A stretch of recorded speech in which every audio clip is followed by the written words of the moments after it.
আমার সুগার গ্লাইডারের খাঁচা ready. Sugar গ্লাইডারের পুরোনো খাঁচাটা ভেঙে আমি তৈরি করলাম নতুন একটা খাঁচা। পুরো খাঁচাটাই রিসাইকেল করা হয়েছে। তো চলুন দেখি খাঁচাটা আমি কিভাবে তৈরি করলাম। আসসালামু আলাইকুম, সবাই কেমন? আরিস এন্ড প্যাডে আপনাদের সবাইকে স্বাগতম। প্রথমে আমি আমার পুরান খাঁচাটাকে খুলে ফেলি। ওখান থেকে আমি অনেকগুলো কাঠ পাই। পুরোনো কাঠগুলোকে আমার প্রয়োজন মতো মাপ দিয়ে কেটে নেই। যদিও এখানে আমি মিটার সহ ইউজ করছি, আপনারা চাইলে করাত ইউজ করে কাজটা করতে পারেন। কেটে নেওয়া কাঠগুলো আমি স্ক্রু দিয়ে জয়েন দিতে থাকি। আমার কাজের টুকি অনেক হেল্প করতে। এখানে পাশাপাশি আমি দুইটা খাঁচা বানাবো। প্রতিটা ঘরের মাপ হবে 3 ফিট বাই 2 ফিট 2 ফিট। প্রথমে আমি দুই পাশে দুইটা বেস তৈরি করি, তারপর পাশাপাশি কাঠ দিয়ে আমি পুরো স্ট্রাকচারটা দাঁড় করিয়ে নিই। মাঝখানে পার্টিশন দেওয়ার জন্য আমি মাঝামাঝিতে সামনে পিছনে দুটা কাঠ সেট করে নেই।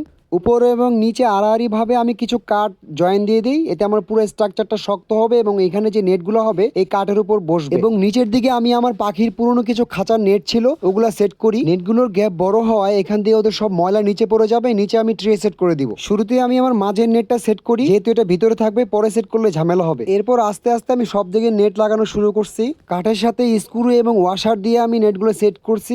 স্ক্রু দিয়ে কাজ করার সবচেয়ে বড় সুবিধা হলো পরে যদি কখনো আমার খাঁচাটা খুলতে হয় আমি খুব সহজেই খাঁচাটা খুলে ফেলতে পারবো এবং কাঠগুলা বা নেটগুলো আমি আবার রিসাইকেল করতে পারবো। সব কাজ শেষ করার পর আমার খাঁচাটা দেখতে অনেকটা এরকম হয়েছে। যেহেতু খাঁচাটা সবকিছু রিইউজ করা হয়েছে, খাঁচাটা দেখতেও খুব ভালো লাগতেছিল না। তো আমি সিদ্ধান্ত নিলাম এটাকে পুরো রং করে কালো করে দিব। প্রথমে পুরো খাঁচাটা আমি এনামেল পেইন্ট দিয়ে রং করি, কিন্তু অনেক জায়গায় রং পৌঁছাইতেছিল না, যার কারণে আমি পরে বাকি অংশগুলো স্প্রে দিয়ে ফিল আপ করে দিই। রং করার পর খাঁচাটা দেখতে একটু ভালো লাগতেছিল, যদিও আমি আমার কাজে স্যাটিসফাই না। যেহেতু পুরোনো জিনিস দিয়ে কাজটা করছি, আমি চাইলেও অনেক জায়গায় ফিনিশিং ঠিক মতো আনতে পারতেছিলাম না। ন্যাচারাল পরিবেশ দেওয়ার জন্য আমি ওদের খাঁচায় অনেকগুলো বগুড, একটা বক্স এবং কিছু দড়ি দিয়ে সেটআপটা রেডি করতেছি। কিছু বগুড সেট করে আমি জায়গাটাকে একটু গাছের মতো করলাম এবং গাছের মাঝখানে আমি ওদের থাকার ঘরটা সেট করলাম। ওরা যাতে ঘর থেকে খুব সহজে বের হইতে পারে আমি ঘরের দরজা দিয়ে একটা দড়ি সেট করলাম। খাঁচার ভিতরে সবকিছু দেওয়ার পর দেখতে খুব ভালো লাগতেছিল। ওদের খাঁচায় আমি দুইটা দরজা সেট করছি, নিচের দরজা একটা বড় দিলাম এবং উপরে একটা ছোট দরজা দিলাম। ওদের ঘরে আমি আর কি কি অ্যাড করতে পারি আপনারা কমেন্টস করে জানাবেন। এই যে ওরা এখানে আছে, দুইটাকে নতুন ঘরে ছেড়ে দিচ্ছি। তা আমি যেটা করবো, আস্তে করে আসো আসো, তোমাদের নতুন বাসা। এই যে বের হয়ে গেছে ফিমেলটা, এই যে ফিমেলটা।